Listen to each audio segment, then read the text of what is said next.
Hola, mi nombre es César Villalobos y en esta oportunidad vamos a hacer una demostración experimental de la ley de Boyle.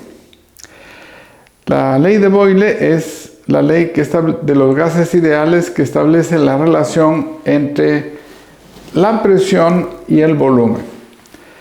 Para estudiar la ley de Boyle, nada mejor que hacer un experimento.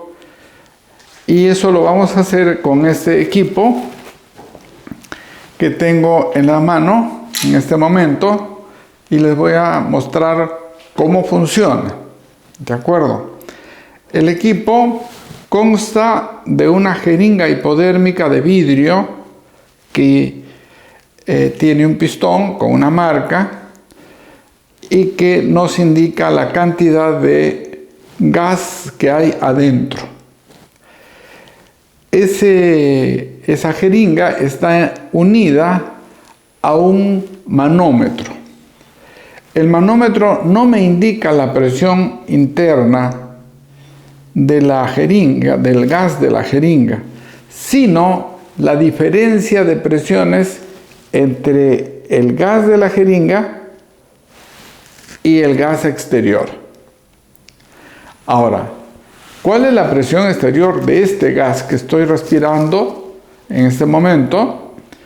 Como somos una ciudad litoral y estamos muy cerca de la playa, la presión atmosférica es una atmósfera, o sea, 760 milímetros de mercurio. Aquí en este momento voy a acercarlo. Tenemos 0 milímetros de mercurio. ¿Por qué? Porque simplemente hemos inflado la jeringa y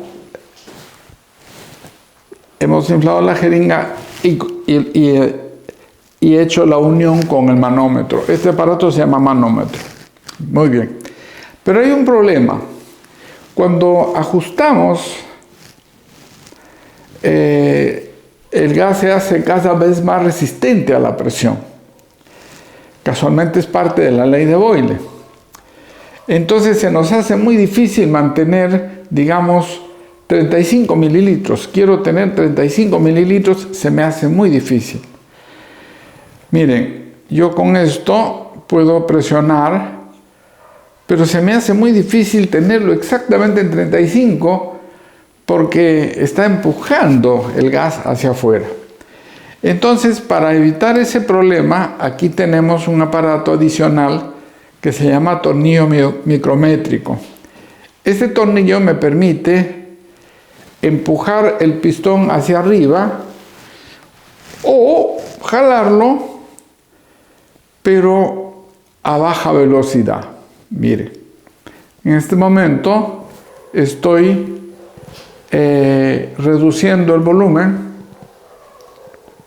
Estoy reduciendo el volumen y me imagino que ustedes están viendo que aumenta la presión, la diferencia de presión entre la presión interna y la externa.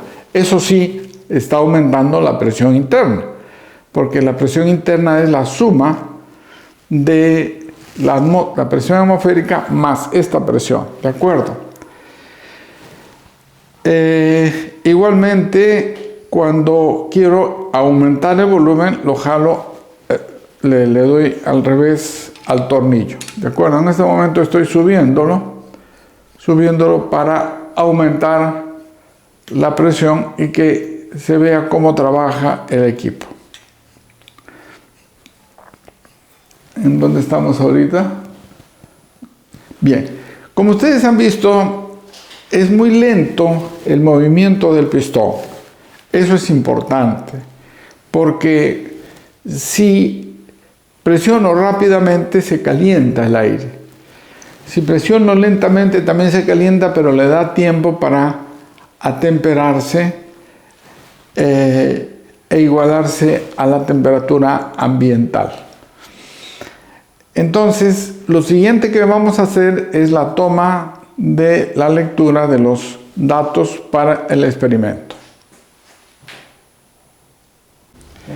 En este momento vamos a empezar a la toma de datos. En este momento la jeringa está llena con 50 mililitros de aire y la diferencia de presión en el manómetro es 0. La presión atmosférica es 760 milímetros de mercurio. Enseguida voy a ir subiendo el pistón. Observen ustedes cómo el pistón sube. Y cuando llegue a 45 mililitros, haremos la lectura correspondiente.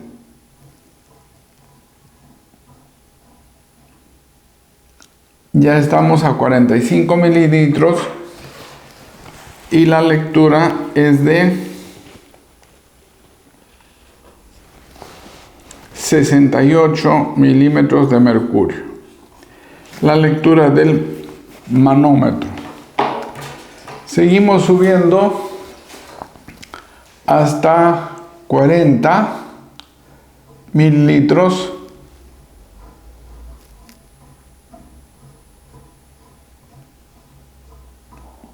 Es importante que subamos lentamente para darle tiempo a que el gas interno se nivele con la temperatura exterior.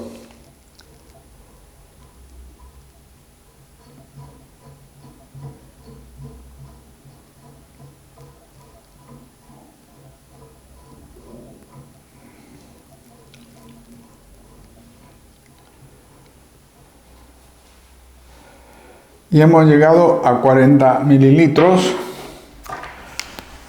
Esperamos que se estabilice la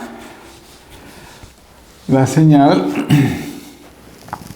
Y el manómetro nos indica 162 milímetros de mercurio de diferencia de presión entre la presión atmosférica y la presión interna.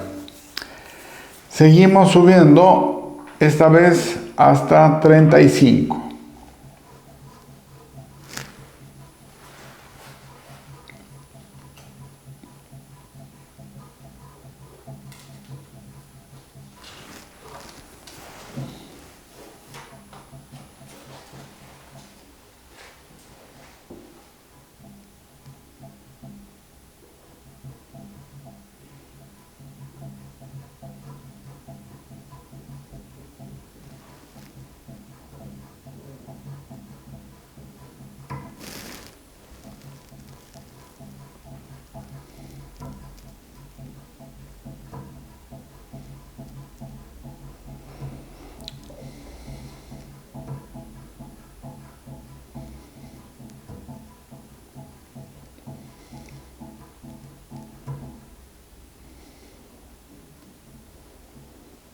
Ya hemos llegado a 35 mililitros.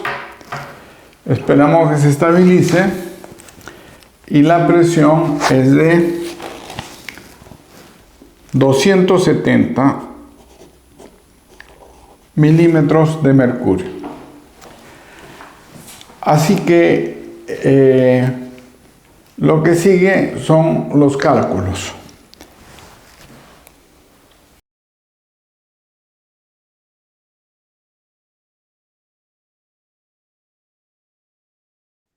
En esta hoja Excel vemos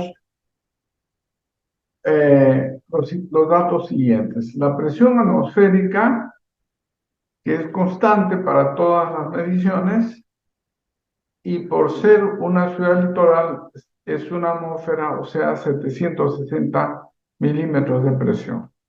El incremento de presión que hemos leído en cada una de las mediciones, la suma de los dos,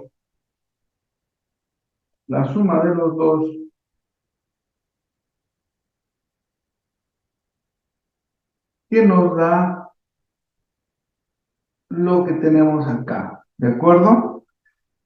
Así que 760 más 0, 760. 760 más 68, 828. Los volúmenes están en esta columna. Con esos datos hemos construido la gráfica que tenemos a la derecha, que es presión versus volumen. Ahora, ¿qué podemos ver? Podemos ver que la línea es una curva. Es una curva. Por tanto, podríamos obtener cualquier dato por interpolación, ¿no? Por interpolación, pero no podríamos extrapolar porque las extrapolaciones con curvas no son seguras, ya que hay curvas, por ejemplo, las curvas sinusoidales que suben y bajan. Entonces, mientras no tengamos la ecuación, no podemos extrapolar con una línea curva. Los discípulos de Boyle se preguntaban qué curva era y pronto se dieron cuenta de que era una hipérbole o hipérbola.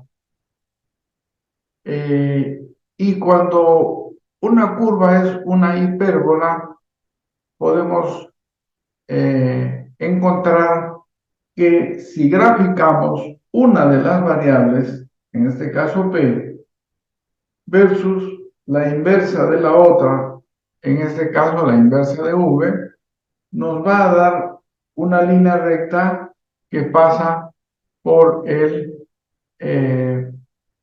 por el centro de unión de las coordenadas. O sea, por el punto en que ambos ejes tienen cero. Ambos ejes tienen cero. Para ello hemos construido la tabla número 2. Observen ustedes la tabla número 2, en la que cada uno de los valores de volumen, ¿no? Ha sido, o sea, hemos dividido 1 entre 50 y hemos obtenido 0,02. 1 entre 45 y hemos obtenido 0,022 y así sucesivamente. Las presiones continúan como estaban, no cambian. Entonces, construimos una gráfica de presión versus inversa del volumen. La presión siempre en milímetros de mercurio y la inversa del volumen en mililitros inversos. Muy bien. Aquí tenemos una buena y una mala noticia. La buena noticia es que nuestra recta es tan perfecta que tiene un coeficiente de correlación muy cercano a la unidad, 0,9995, ¿no? O sea, un coeficiente de correlación fabuloso, ¿no? Un poquito más y sería la unidad, ¿no? Pero hay una mala noticia, y es que en la ecuación esperaríamos que este término fuese cero. Este término de acá no lo queremos.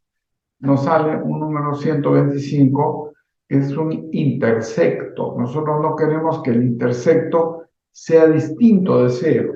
Queremos un intersecto de cero para que nuestra recta salga desde acá y no desde más arriba. Pero así ha salido el resultado de nuestros datos y tenemos que seguir trabajándolos. Entonces, hemos construido la gráfica en la que le ponemos aquí el intersecto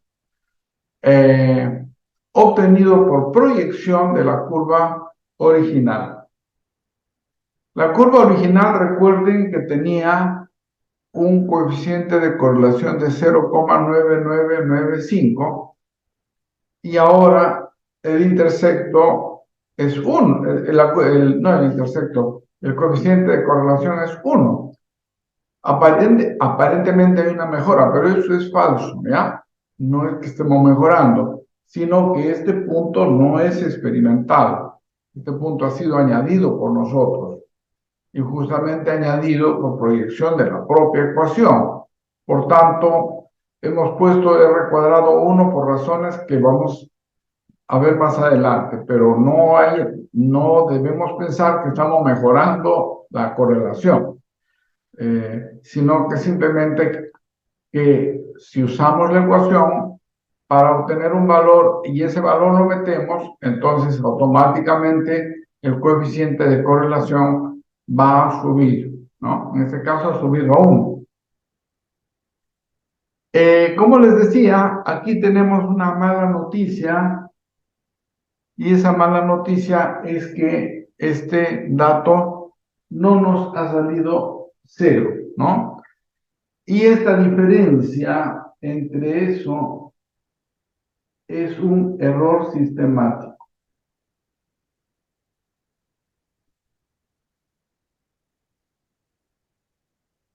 ¿Por qué le llamamos error sistemático? Porque si repetimos el experimento nos sale, bueno, otro dato, ¿no? Otro dato, nos saldrá 124, 128, 98, 68, pero siempre nos salen unos ciertos valores. No es la mejor noticia del día, hubiéramos querido que saliera 0, ¿no?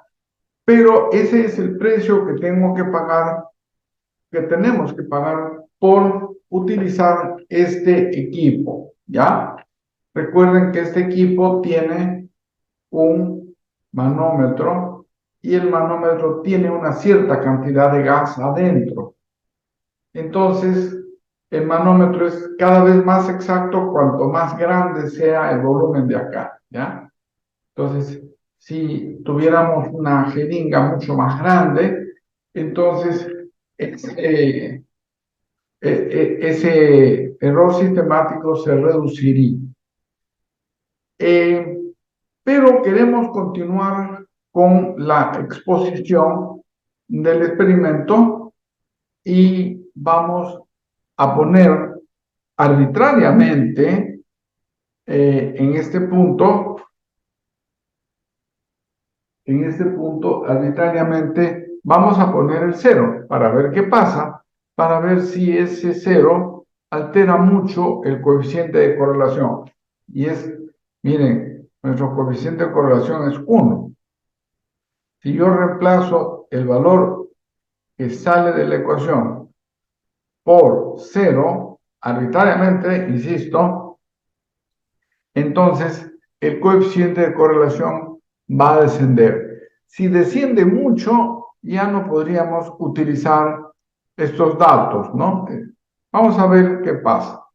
Hemos construido la tabla, la misma tabla, pero en este caso hemos puesto arbitrariamente el 0 para la presión 0, ¿no? Para la presión 0 le ponemos 0. Y como era de esperarse, el coeficiente de correlación ha bajado, ¿no? Ha bajado.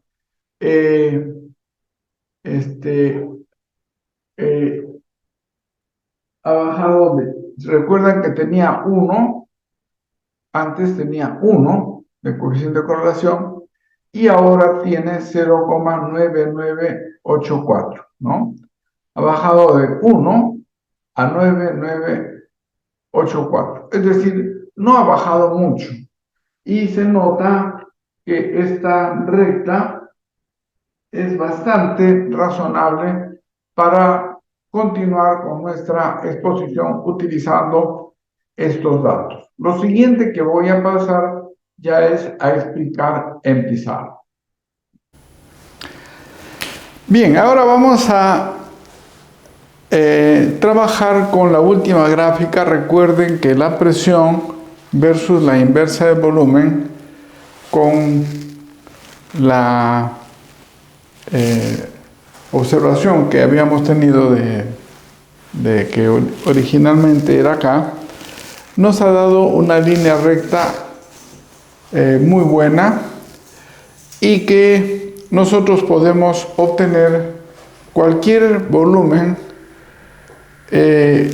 para cualquier presión o cualquier presión para cualquier volumen.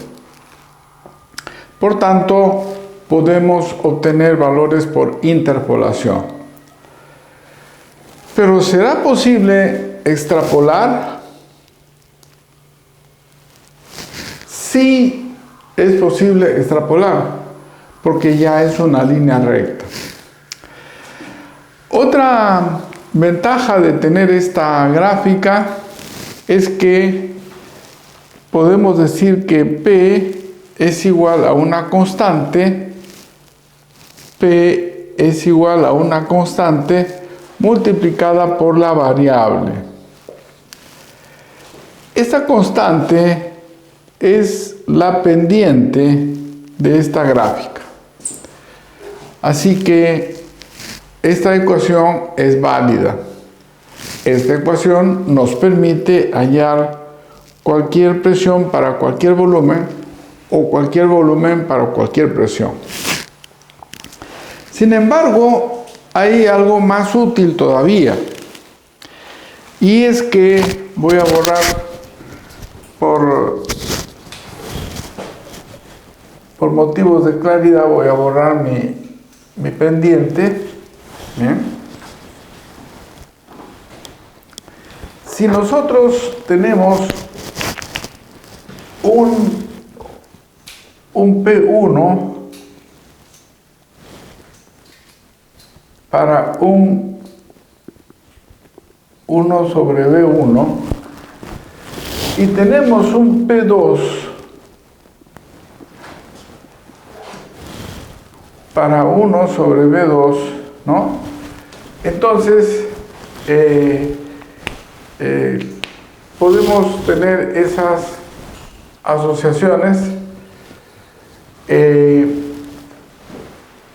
Nosotros podemos decir lo siguiente en esta ecuación: puedo pasar la V o V chica,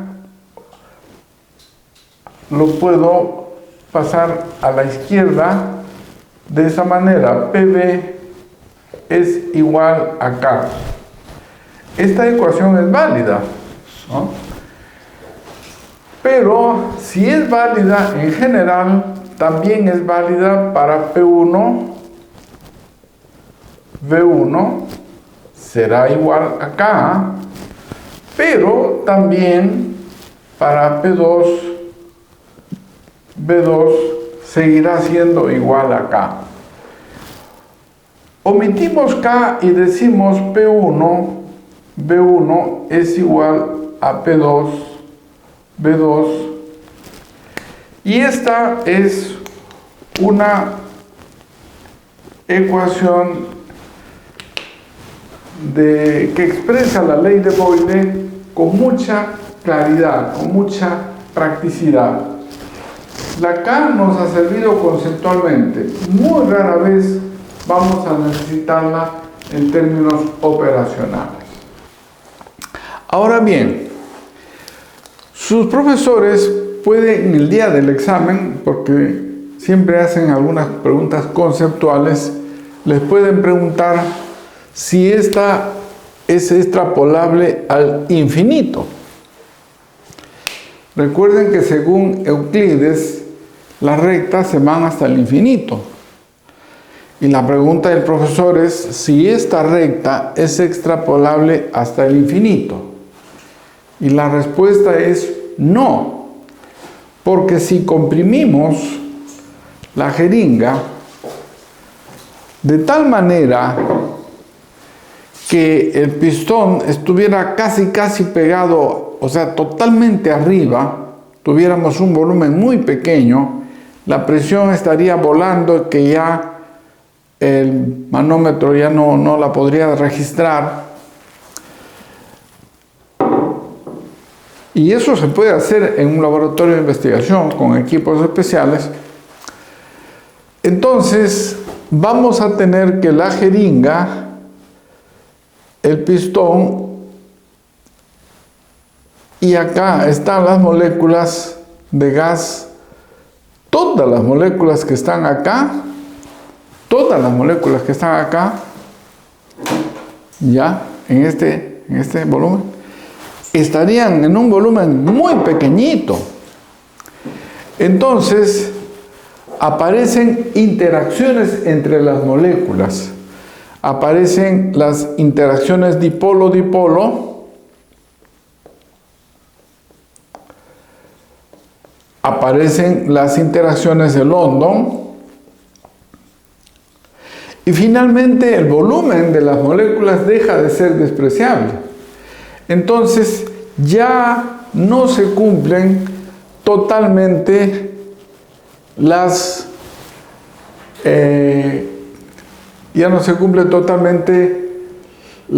leyes de los gases ideales. Muchas gracias por haber llegado hasta aquí. Espero que este video sea útil para ustedes. No se olviden darle un like con una manito con el pulgar hacia arriba, suscribirse a mi canal, porque una vez por semana voy a subir un video. Mis videos se caracterizan por ser experimentales, contienen el tratamiento matemático, si hay error lo discutimos, y contiene una discusión teórica. De manera que deseo para ustedes la mejor de las suertes en sus estudios de química, física y todo aquello donde se necesiten los gases ideales que estamos explicando.